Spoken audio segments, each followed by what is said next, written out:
2 dice: ¿para qué se usa la clave al solicitar memoria compartida? Espérense que voy a grabar. Recording in progress. La pregunta 1 dice: ¿para qué se usa la clave al solicitar memoria compartida?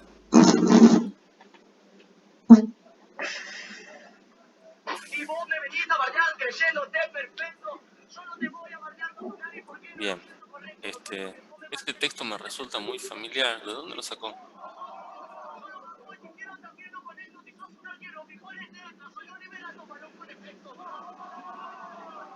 Si no me equivoco, lo saqué del código. Sí, y no se equivoca. Bien. ¿Vio el video del práctico este? Lo vi, pero hace tiempo ya. Ok, Cuando hice el TP. bien. La segunda pregunta.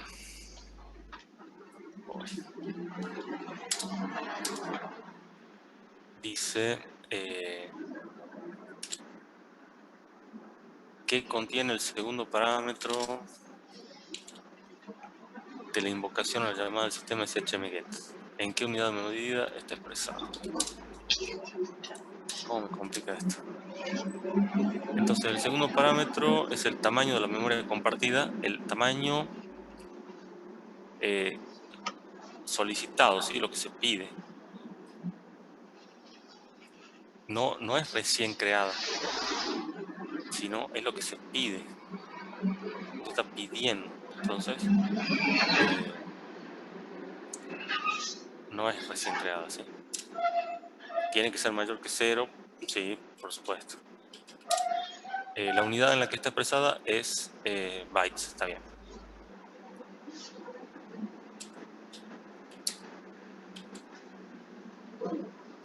La tercera pregunta, cualquiera que tenga alguna duda, interrumpa, y si me preguntan por chat, por favor, avísenme porque no tengo abierto el chat.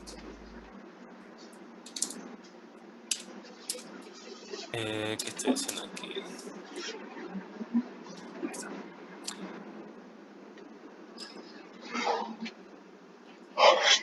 Bien, el nombre de la variable que se usa para tratar la memoria compartida como un entero es contador. Y es de tipo puntero, pero es puntero entero, ¿sí? Porque los punteros también tienen tipo de dato. ¿Está claro? Bien, profe. Esto está también en el código, dice cuál es la variable. Esto saca de leer los comentarios, sale esto.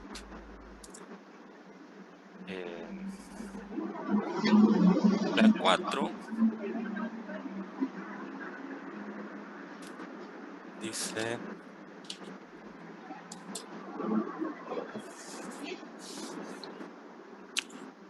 si ejecutamos el programa sin inicializar la memoria compartida en la línea 103, ¿cuál es el valor inicial?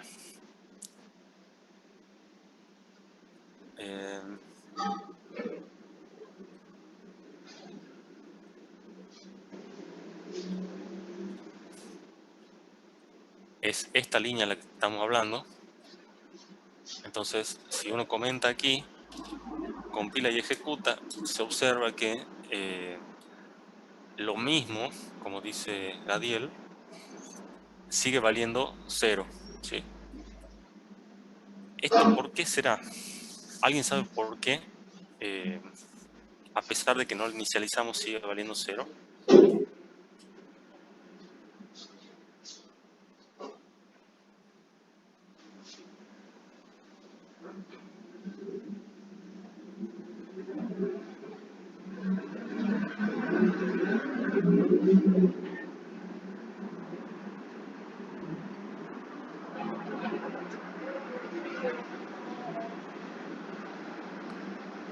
Recién estoy viendo el comentario de Rayay.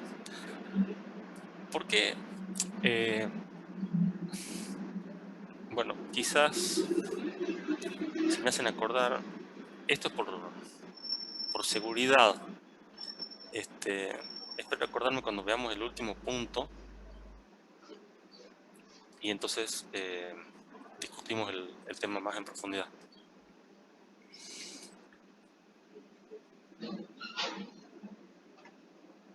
Sigue la... Aquí me pierdo ya. ¿En cuál estábamos? Ah, en la 4. Bien. Sigue la 5.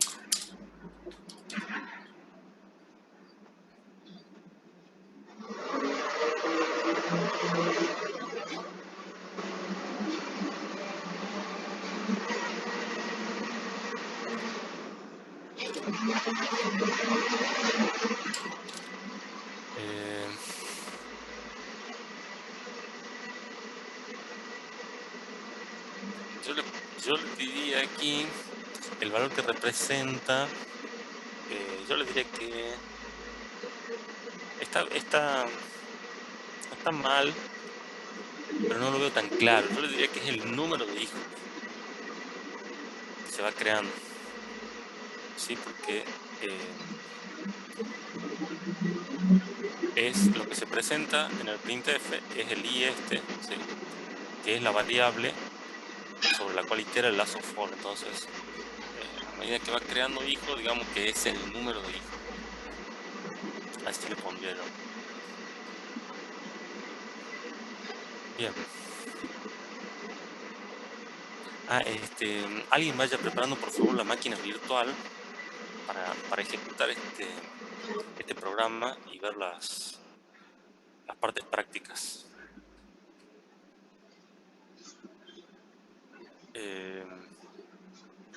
Quizá alguno de los que nombré también pueda ofrecerse. Bueno, veamos la pregunta 6.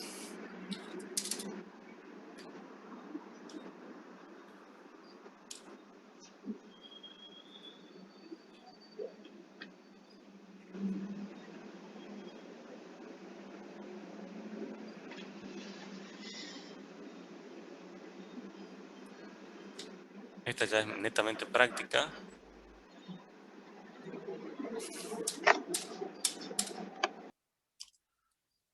Quiere decir, ¿qué es lo que pregunta esto? Acá hay un lazo. Este lazo se refiere que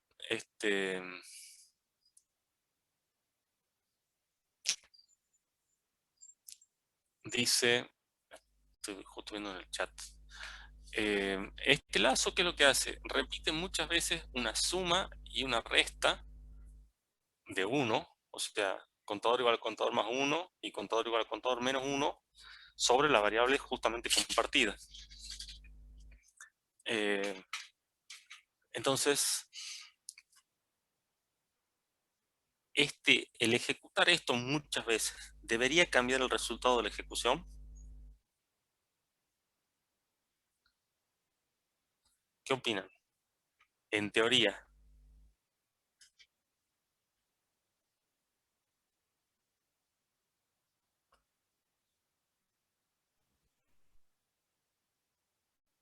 Tobias dice que aumenta, quiere decir que aumenta la probabilidad de que se interrumpa una de esas instrucciones, pero no estamos hablando de probabilidades ni de la realidad, sino de en teoría. En teoría, no.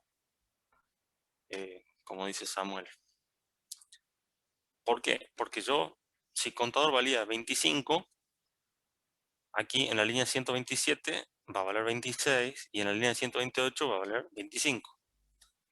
Entonces no hay ningún problema. Y si lo ejecuto 500.000 veces, lo mismo va a terminar valiendo 25 cuando salga de este lazo, ¿sí? Entonces, el resultado se espera que sea el mismo. Bien. Me acabo de acordar del tema de la clave.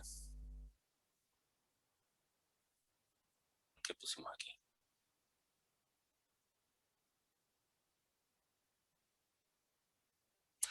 Esta respuesta que sacó, volviendo al punto 1, está bien. El tema es si le entiende. ¿La entiende? ¿Todos lo entienden a esto? ¿Para qué sirve la clave? Por las dudas le voy a explicar. de otra forma, diferente al comentario del código. A la memoria compartida esta, ustedes la pueden, para ir simplificándolo al asunto, pueden pensar que es una variable compartida. ¿Sí? Podemos decirle variable compartida. Y la clave vendría a ser como una analogía. En el lenguaje de programación nosotros ponemos aquí, por ejemplo, esto que no usemos clave, usemos dirección. Dirección es un nombre de una variable, ¿sí? En este caso, una variable de tipo puntero. Nosotros usamos los nombres de las variables porque nos resulta fácil, pero la variable, en realidad, ¿qué es?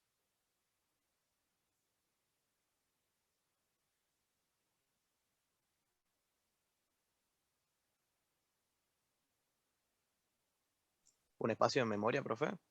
Sí, la variable es un espacio de memoria.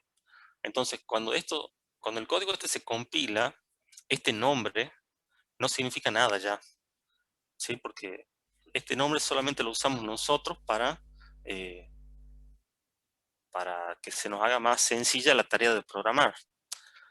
Le asignamos normalmente al nombre de la variable, o sea, le ponemos un nombre que esté relacionado con el contenido que vamos a querer depositar en esa dirección de memoria.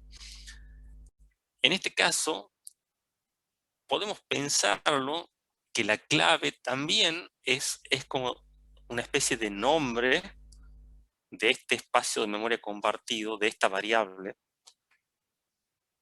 Esta variable que no va a estar ubicada físicamente ni lógicamente dentro del espacio de direcciones de memoria del proceso, sino que es una variable que está fuera de los espacios de dirección de los procesos y que el kernel la comparte y la hace disponible para todos los procesos que la piden por la clave. O sea, todos los procesos que pidan memoria compartida con la misma clave van a tener acceso a la misma variable, digamos. ¿Se entiende?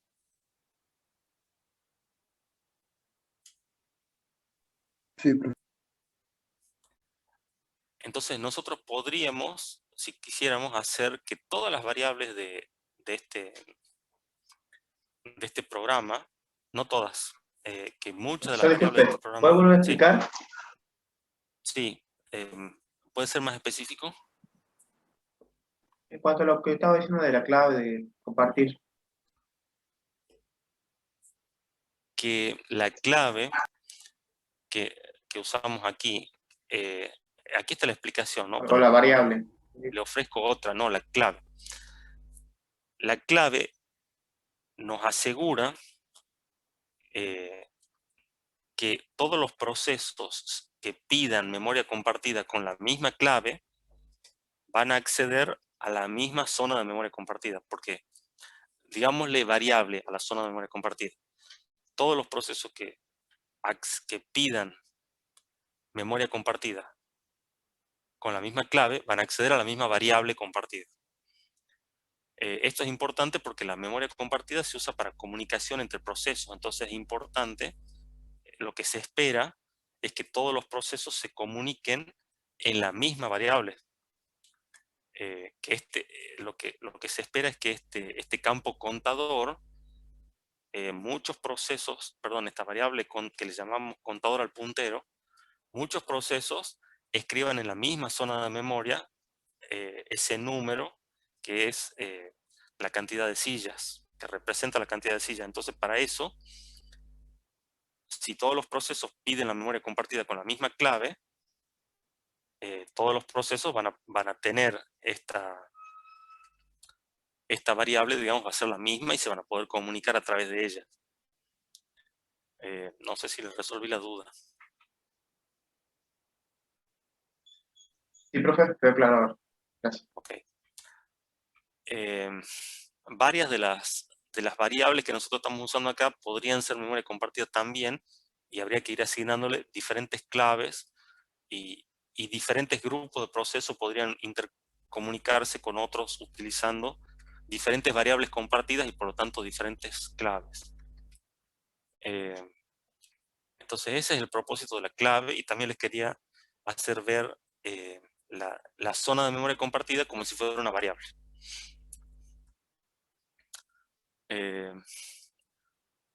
Bueno, entonces aquí no estaba. ¿Dónde estaba? Acá.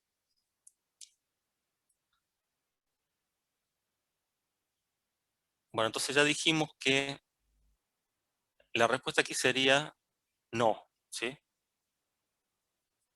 No.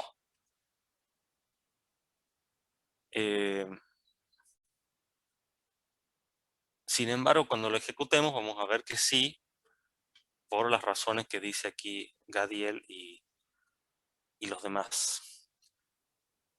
Veamos el punto 7, habla de qué llamada del sistema se usa para esperar a los hijos. Y esta respuesta es correcta.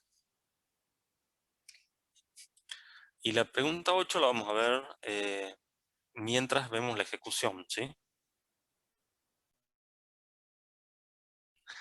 Así que bueno, ¿quién va a ser el voluntario que va a ofrecer la máquina virtual para ejecutar este programa y ver los puntos que faltan, que son el 4, el 5,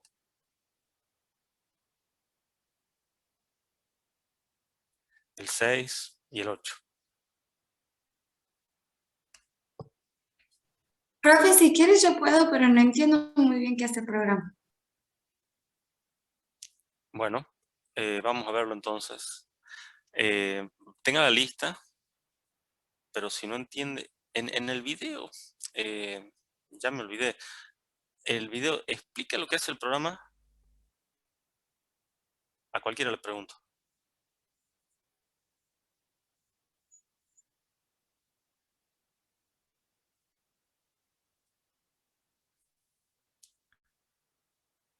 Ok.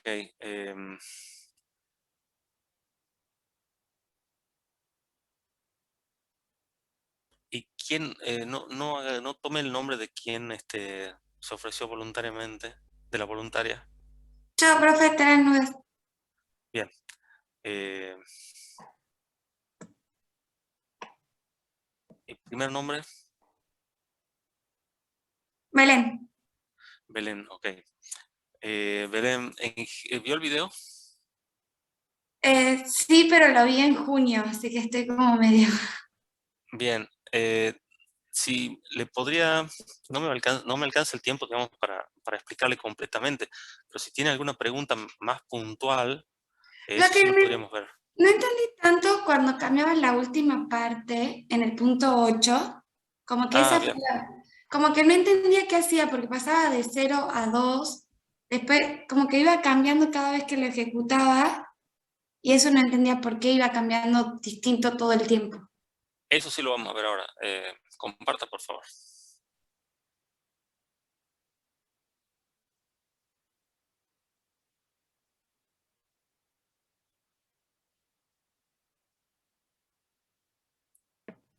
¿Ahí se ve?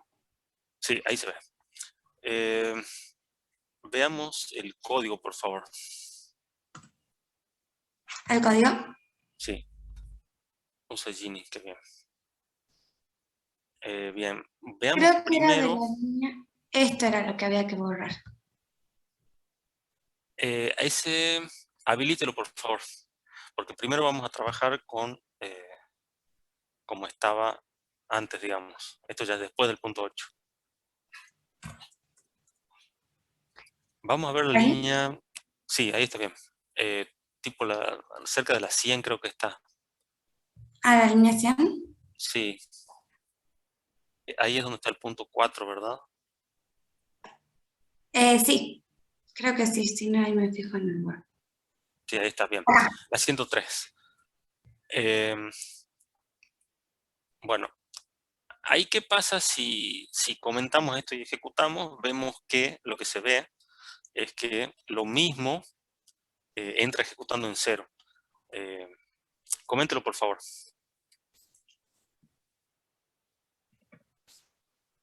Y ahora sí, guarde, no se olvide guardar.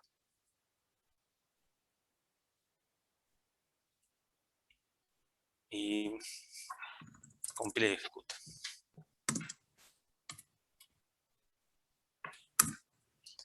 Bien, vemos que aquí dice contenido inicial de la variable en la memoria compartida es 30. Sí. ¿Por qué? Porque estaba compilado de la forma anterior. Ya vamos a volver a eso. Ahora ejecútelo a este. Y ahora ejecute de nuevo y ya va a decir 0. ¿Compila también o solamente? No, no hace falta, solo ejecute. Solamente compilamos cuando hacemos cambios. Ahí dice 0. Ahí ya empezó en 0 porque ya hizo efecto el cambio en la configuración. Bien, quiero que ejecute de nuevo, por favor. Vayan notando las direcciones de memoria que dicen ahí. Además de que empiece en 0, fíjese que la dirección de memoria en la que está ejecutando el segmento de memoria compartida ¿es la misma o va cambiando? Va cambiando. Va cambiando, bien. Va. ¿Puedes señalarla en esta pantalla? Creo que cambiaban las primeras. No, fíjese, la dirección de memoria, fíjese, la primera línea de la terminal dice cuál es la dirección de memoria. La primera línea que se lee en la terminal dice segmento de memoria compartida, clave, 1, 3, 4, Sí. 5. Ahora mire la primera, la que está más arriba. Acá. Esa. Eh, ¿Ven que va cambiando? Está claro. Sí. Sí, ok. Bien, eso es para ir notándolo. Me Y bueno, y puse- vemos que, sí, aprieta Enter. Vemos que a pesar de que no se está inicializando, sigue entrando en 0. ¿Esto por qué es? Es una característica. ¿Alguien me puede decir, o ya me dijo alguien, por qué a pesar de que no lo inicializo está en 0?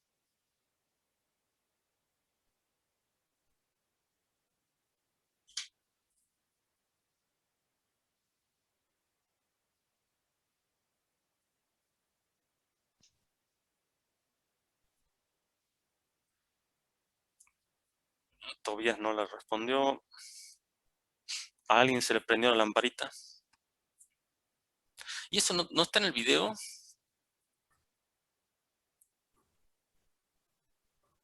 La verdad que tengo que verlo yo al video. Pero a ustedes no les conviene porque si lo veo yo al video y esto está, lo voy a estar mandando al video todo el tiempo. Así que, bueno, les voy a explicar. Esto por seguridad. Porque la memoria, si yo pido, imagínense que yo pido, esto pasa cuando uno pide memoria dinámica. La memoria compartida es parte de la memoria dinámica, ¿sí?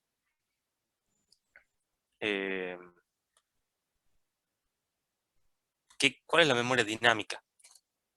La memoria dinámica es la memoria que un proceso pide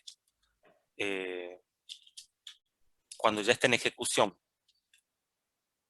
Cuando nosotros pedimos, cuando nosotros definimos variables, esa no es memoria dinámica. Esa es memoria, digamos, estática y normalmente se alojan en la pila, las variables estas que tenemos típicamente en los programas. Cuando se pide memoria, cuando el programa ya está ejecutando, por ejemplo, con las llamadas shmget o malloc o new, que ustedes deben haber usado quizás el año anterior, el año pasado, entonces el kernel les asigna en tiempo de ejecución una porción de la memoria RAM al proceso.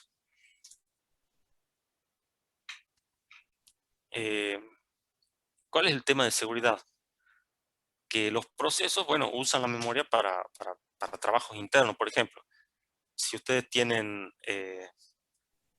imagínense que ustedes tienen un archivo comprimido que está encriptado y lo quieren ver el contenido.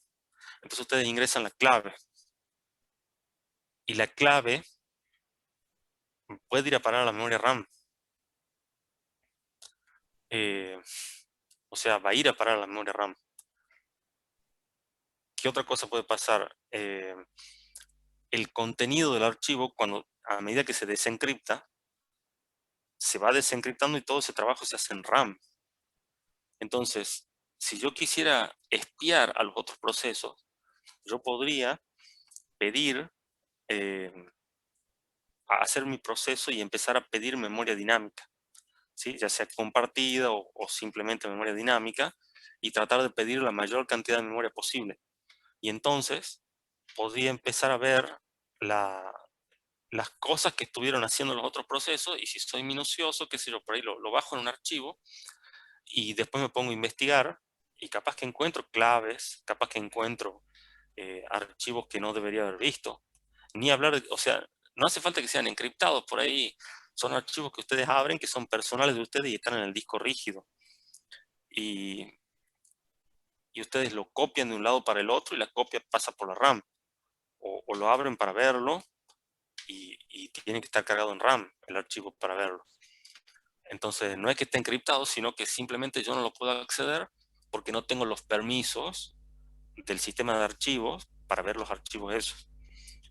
Y sin embargo los puedo ver, ¿por qué? Porque estoy espiando sobre la RAM. ¿Está claro? Sí, profe. Entonces, para eso, el sistema operativo dice, quiere RAM, quiere memoria dinámica, bueno, pero la va a recibir toda en 0. Entonces, no importa que nosotros la inicialicemos en 0 porque ya viene en 0. Bien. Entonces, eso respecto del punto 4. Ahora, respecto del punto 5, era lo que tenía entre paréntesis el printf. Ahí podemos ver que el primer hijo que se ejecuta, que ejecuta el printf, ¿qué número de hijo es? El primer hijo que ejecuta el printf. Sí, pero en la ejecución, ¿no? Ahí. Acá, el 21. Yo lo veo primero a otro. Eso. Al 29. Sí. El primer hijo que ejecuta aquí el printf es el 29. Entonces, hay un orden en el que se ejecutan los hijos, porque yo estoy viendo que el primer hijo creado, que es el hijo 1, está ejecutando al final. Y después el primero que ejecuta es el 29, y después el 30 anda por el medio. O sea, no es que estén de mayor a menor, ni de menor a mayor. Lo que sí siempre termina con el hijo 1. Ok. Eso le pasa en su máquina. A otros compañeros puede ser que se le mezcle un poco más, depende de los procesos que estén abiertos. Por ejemplo, abra un navegador y veamos y ejecutemos de nuevo este programita después. Pero tiene que ser en la máquina virtual el navegador, ¿no? Bien. Ahí abajo está no es tampoco. Sí, perdón. A ver qué preguntas tengo por chat. Acá. ¿Quiere que busque algo? Algo que se mueva, alguna página. Quizá pueda poner algo en YouTube.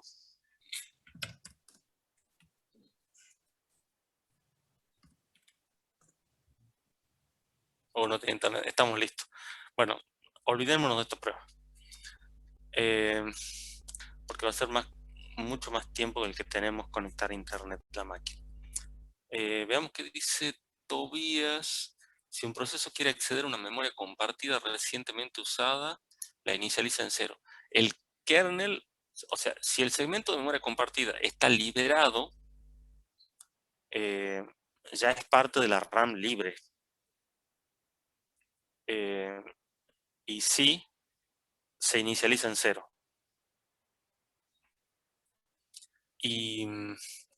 Y la verdad que no lo sé a este detalle de implementación específico, pero ahora que lo pienso, me hace pensar, me parece que lo correcto sería, lo más seguro sería que se inicialice en 0 al desprenderlo del segmento y borrarlo.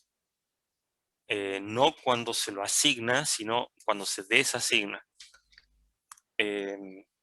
por otro lado, puede ser un poquito menos eficiente porque por ahí está poniendo en cero memoria RAM que por ahí nunca la vuelve a usar de nuevo. Así que bueno, hay un compromiso ahí de seguridad contra performance. Hay un montón de esos compromisos en todo lo que es computación. Ok, volviendo al tema del orden de los hijos. ¿Quién me puede decir por qué están desordenados? ¿Por qué no se ejecuta primero? ¿Por qué no llega primero el hijo 1 al printf? Y después el 2, y después el 3, y después el 4. ¿Por qué tienen este orden?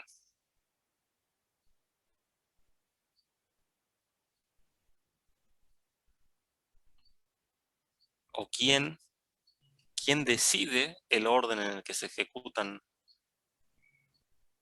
¿Es aleatorio?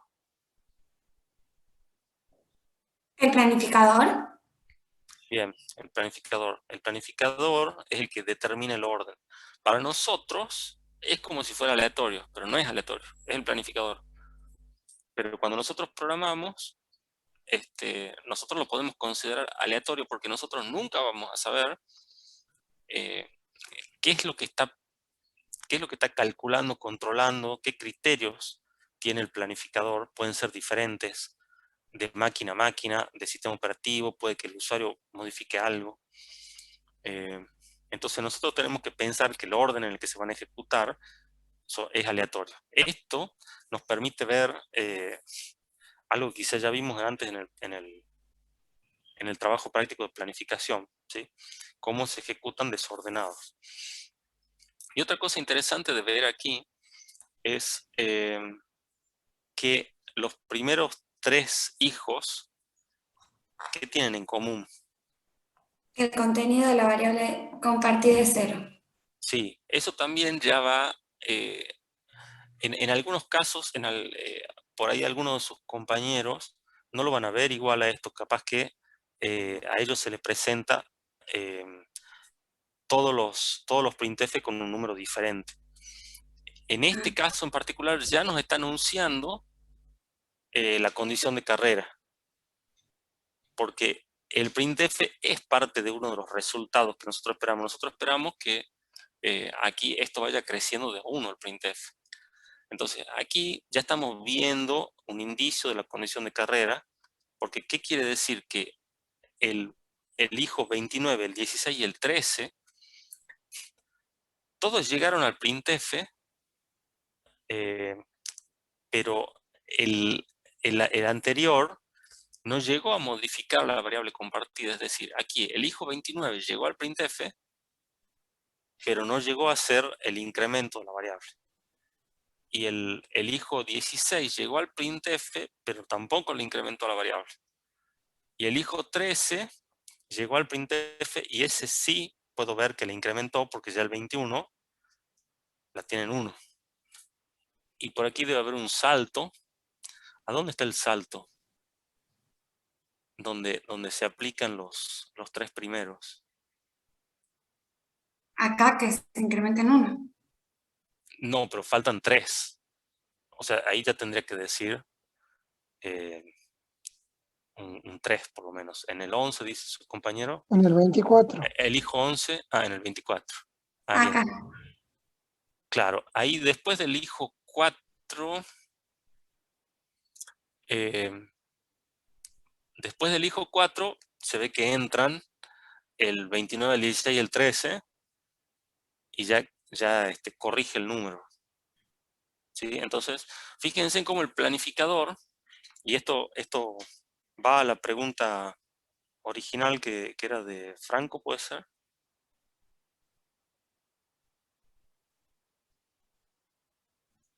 ¿Quién me preguntó sobre condiciones sobre las barreras y las condiciones de... Sí, Franco. Esto va a lo que hablábamos con Franco, que el planificador los está intercalando y aquí se ve como resultado de esa intercalación del planificador, que en este caso es el planificador y en otros casos puede ser alguna otra cosa, una interrupción. No es solamente el planificador el que causa esto, ¿sí? vemos cómo se van intercalando las instrucciones de cada proceso relativamente a las instrucciones de los otros procesos, y entonces se van mostrando estas irregularidades que en otras ejecuciones no se ven en este punto, ¿sí?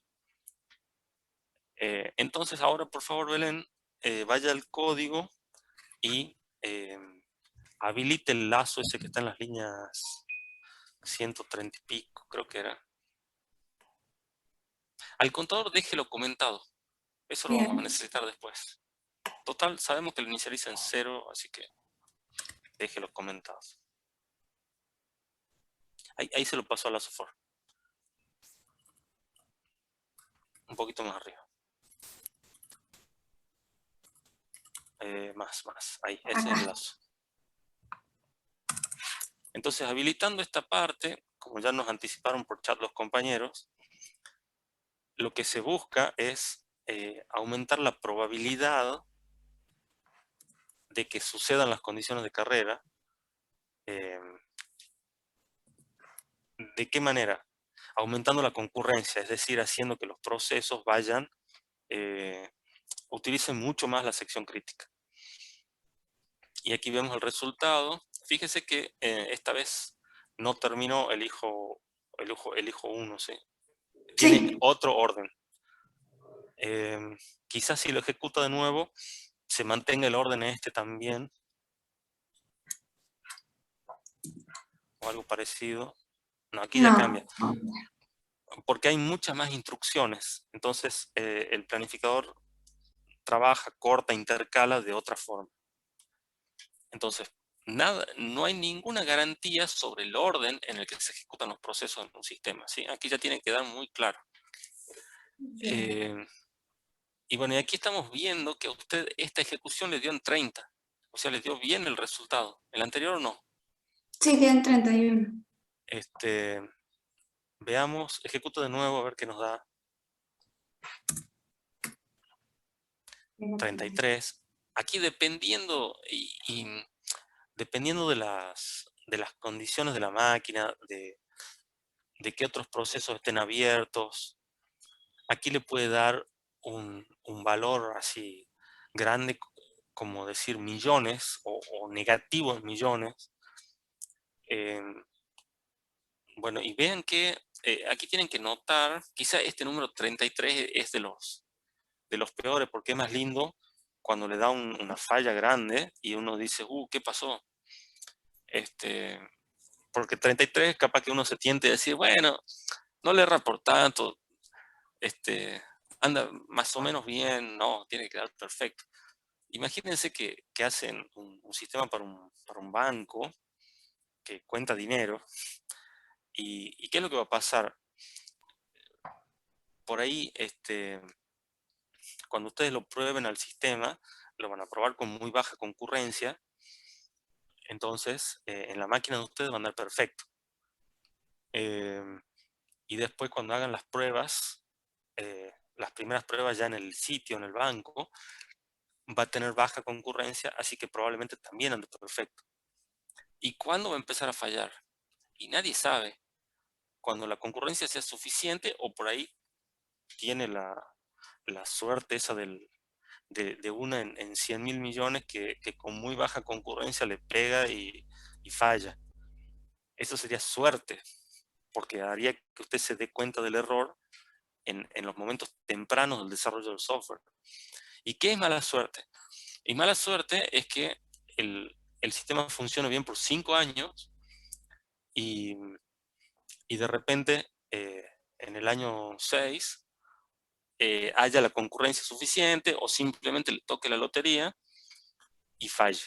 Y entonces el banco la va a llamar a usted Belén y le va a decir, Belén, no funciona, el sistema nos dio un error y nos contó 3 pesos de más. En vez de dar 30, dio 33. ¿Y usted qué le va a decir? Bueno, toma, te doy 3 pesos, no 3, te doy 300 pesos. Chao, hasta luego. Bueno, al otro día el banco le va a decir, Belén, nos volvió a contar 5 pesos de más. Bueno, usted le va a decir, usted tome 500 pesos, vaya. Bueno, al otro día le va a decir, hemos perdido 50 millones de pesos, ¿qué vamos a hacer ahora? Que ya no podés hacer nada. ¿Y usted qué va a decir? No, pero esto no es error mío. El software anduvo durante 5 años bien. Veamos, capaz que se le rompió el hardware, capaz que entró un hacker, capaz que alguno de sus empleados modificó algo, capaz que la tormenta solar mandó los neutrones, los neutrinos y perforaron el disco rígido, atravesaron la RAM de sus servidores. Todo menos es error en el código, porque anduvo tanto tiempo. Pero sí, puede ser error en el código si no se protege, si no está protegido el acceso a la sección crítica. Entonces, para evitar esto, es que estamos hablando de todo esto. Y este es el aporte, uno de los aportes que hace el sistema operativo a su vida profesional. La sección crítica, cuando ustedes tengan acceso a un recurso compartido, acceso concurrente, no importa si va a ser entre dos procesos, tienen que ponerle la protección. Por ejemplo, semáforos. Y eso es lo que se ve en el práctico siguiente, que es el de semáforo, que ya tienen que tenerlo visto para la clase que viene. Cómo con semáforos se solucionan estos problemas. ¿Alguna duda respecto de esto? No, profe. ¿Alguien? Ok, ojalá que les haya quedado claro, como dice Patricio. Sí, quedó claro. Bueno, pasemos entonces, este era el punto 6, al último punto, ¿verdad? Sí. Al que usted tenía dudas también, Belén. Entonces, para eso... ¿Esto lo comentó o no? Sí, coméntalo para que sea más claro lo que pasa.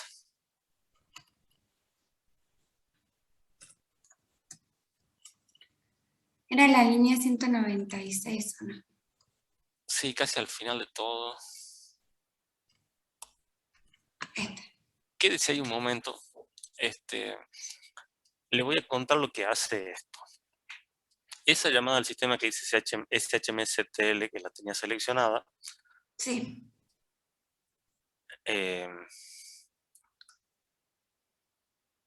Lo que hace es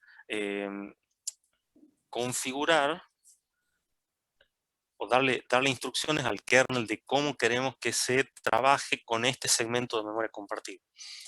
El kernel tiene lleva el control de todos los segmentos de memoria compartida, en lo que es tamaño, en lo que es dónde está ubicado y quién lo está usando. Y también una de las cosas que controla es qué es lo que hay que hacer, o sea, cuándo se lo borra, qué es lo que hay que hacer cuando ya nadie lo use. El kernel no lo va a borrar. Borrar significa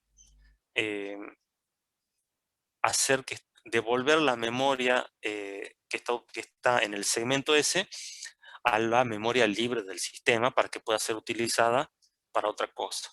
Eso es borrar el segmento de memoria compartida. Es decir, liberar la memoria.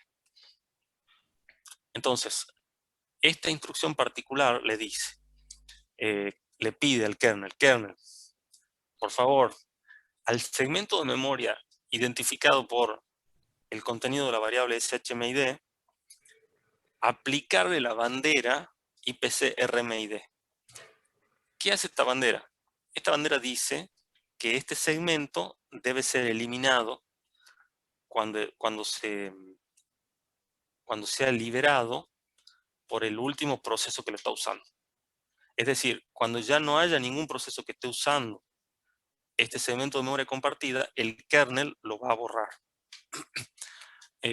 Entonces, cuando pasa por esta línea, en la tabla esa que lleva el kernel, se activa el bit que dice que hay que borrarlo, y entonces el kernel queda a la espera. Y cuando el último proceso se desprende del segmento, que es la función que sigue después, ¿y quién es el último proceso que se desprende del segmento? Va a ser siempre el padre, porque el padre los está esperando a los demás hijos. Pero si el padre no lo esperase, bueno, no sería el padre, sería otro, no importa. El último que se desprenda va a poner el contador de esa tabla de cuántos procesos están usando el segmento, lo va a poner en 0, y entonces el kernel va a ver que la bandera de borrar está en 1, y va a decir, a este hay que borrarlo, y lo borra. Puede ser que lo ponga en 0 ahí, o puede ser que lo ponga en 0 después. Eso era lo que comentaba con Tobías un poco antes. El tema es que ese segmento ya queda eliminado, y el contenido ya no se lo va a poder recuperar. A ver qué dice Tobías aquí. En el chat dice, inicializa en 0 por cuestiones de seguridad, todo segmento de memoria compartida. Y no solo de memoria compartida, sino de memoria dinámica. Porque hay otros segmentos que son de memoria dinámica, pero no son compartidos. Cuando se desasigna, se inicializa en 0. Para evitar que otro proceso, al solicitar memoria, pueda llegar a obtener datos almacenados justo en ese segmento desasignado. Para evitar que otro proceso pueda obtener datos de otro proceso. O sea, para evitar que un proceso tenga datos de otro proceso, eso le pondría. Y ya, como le digo, no estoy seguro si la inicialización en 0 se hace al desasignar o al asignar. Sí. Bien.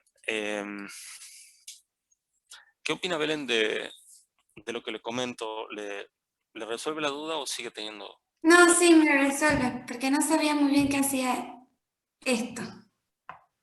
Bien. Entonces, comente por favor. Entonces, hasta ahora lo que estaba pasando es que cuando el padre se desprendía del segmento de memoria compartida, el kernel lo estaba borrando. Es decir, a este segmento de memoria compartida lo podemos llamar una variable. A esta variable compartida, el kernel la borraba. ¿Sí? Ahora que Belén ha comentado esta línea, esta variable no se va a borrar. Entonces vamos a ver lo que pasa.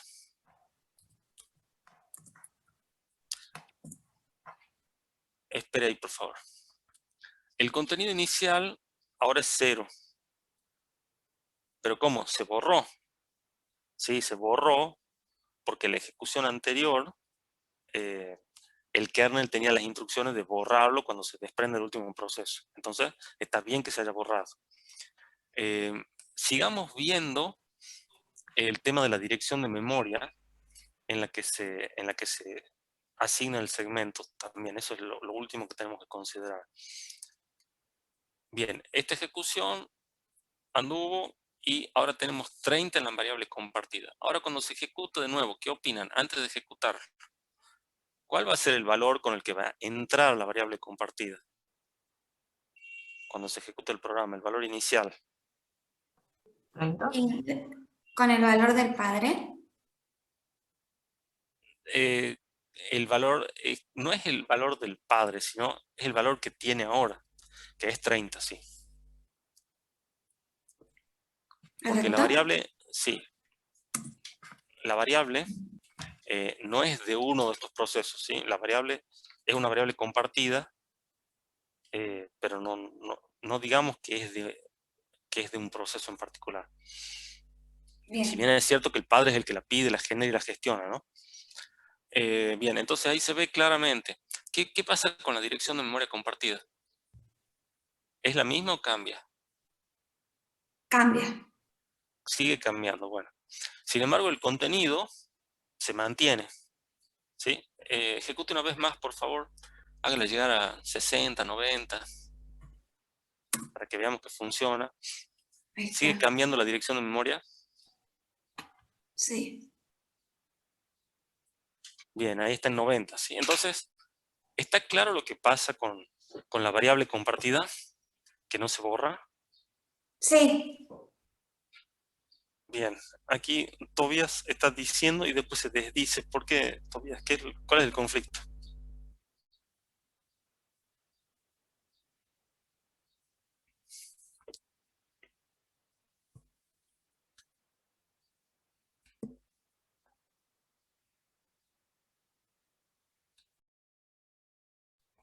Ajá, y porque la dirección varía,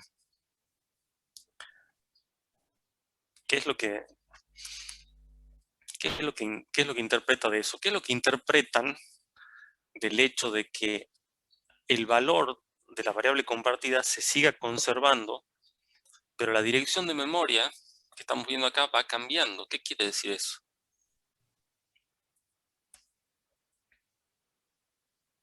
¿A alguien se le ocurre? Es el último tema para ver en este práctico.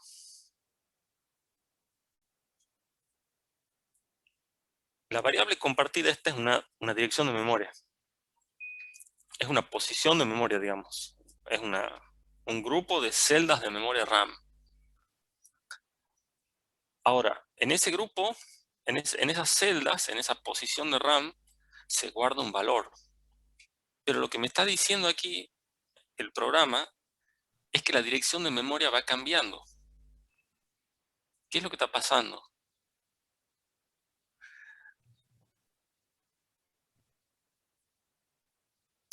¿El segmento se libera o no se libera? Lo que pasa, lamentablemente ustedes no vieron memoria virtual todavía. Lo que pasa es que los procesos estos, los procesos que ejecutan en los sistemas operativos modernos, usan un espacio de direcciones que se llama virtual, que no es lo mismo que el físico. Todos los procesos tienen, se les crea un mundo de ilusión, digamos, de la memoria. Entonces ellos creen que toda la memoria que hay es para ellos solos. Ellos no saben que hay otros procesos ejecutándose. Entonces, cualquier dirección de memoria que pida un proceso puede pedir cualquier dirección de memoria. Puede querer leer cualquier dirección de memoria y no va a poder acceder a la memoria de otro proceso porque está encerrado en ese espacio virtual. El kernel, cuando crea la memoria compartida,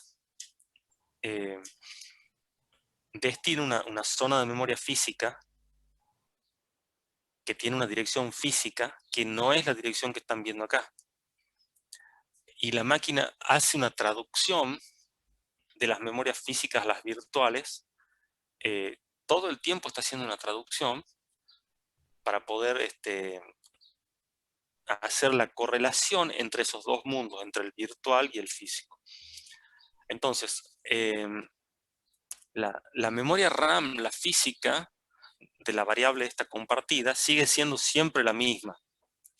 Pero el kernel, en diferentes ejecuciones, según vaya uno a saber qué criterio, la enlaza, ¿sí? Hace un enlace, un link, en diferentes lugares del espacio de direcciones virtual del proceso. Es como que hace un acceso directo. Entonces, y al acceso directo dentro del espacio virtual lo va poniendo en diferentes lugares por alguna razón que no conozco. Y es por eso que va cambiando el segmento de memoria compartida. Si nosotros le pidiéramos al hijo con un printf que muestre en qué dirección de memoria está este segmento de memoria compartida, vamos a encontrar que probablemente, capaz que coinciden algunos y que difieren otros. Entonces, si nosotros pensáramos que esta dirección que estamos viendo es física, no tendría coherencia, ¿sí? Sería como decir, ¿cómo puede ser que esta variable compartida esté en diferentes direcciones de memoria? Bueno, ¿está en diferentes direcciones de memoria? ¿Sí o no? Después de esta explicación. Ya pisó el palito todavía. Voy a preguntar de nuevo. ¿Está en diferentes direcciones de memoria? Y los pisó con mayúscula. Ahora sí. Entonces, ¿está en diferentes direcciones de memoria? Sí y no. Virtual, sí, puede estar en diferentes direcciones de memoria. Física, no, está en el mismo. ¿Sí? Este es como un pantallazo de lo que vamos a ver después, porque después de esto viene el práctico de semáforo y después creo que viene el de memoria virtual. Ojalá cuando estén viendo memoria virtual, tengan en cuenta esto que les dije ahora, y les va a ayudar a entender más rápido el tema. ¿Cómo estamos, Belén? ¿Alguna duda? No, todo bien, profe. Resto de la gente, ¿algún otro tema que haya que discutir?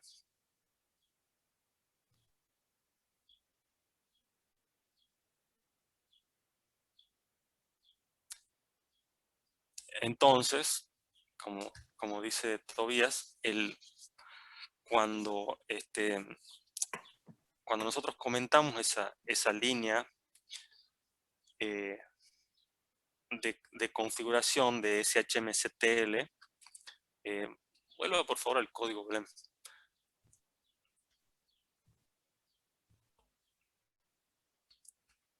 Cuando sacamos este pedido, esta llamada al sistema, el segmento no se libera, se desprenden todos los procesos, pero el segmento no se libera, sigue ahí.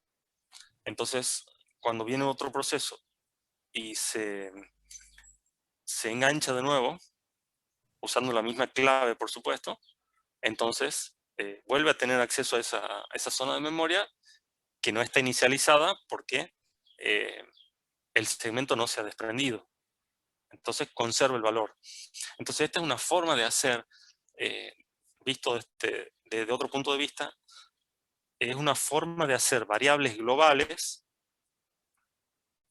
variables compartidas, que sean persistentes entre procesos. Ahora, ¿cuándo, en qué momento, para que ya quede clarísimo, en qué momento, si yo no lo estoy liberando al segmento, por lo tanto no se va a inicializar de nuevo, en qué momento voy a perder la información que está en ese segmento de memoria compartida?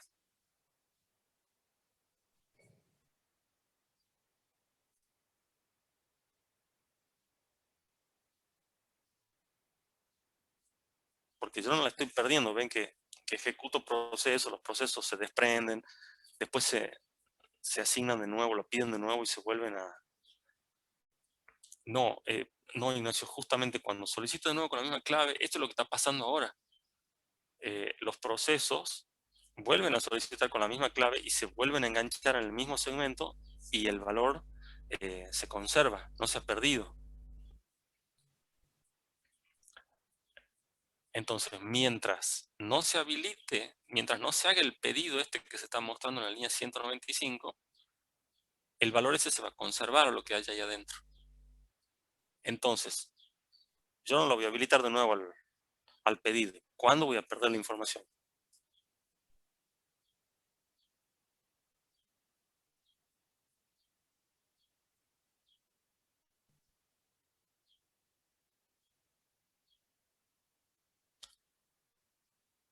Les voy a dar una pista. ¿A dónde está guardada esta información?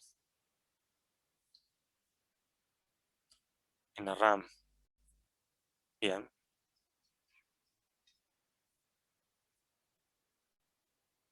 Entonces, ¿cuándo lo voy a perder?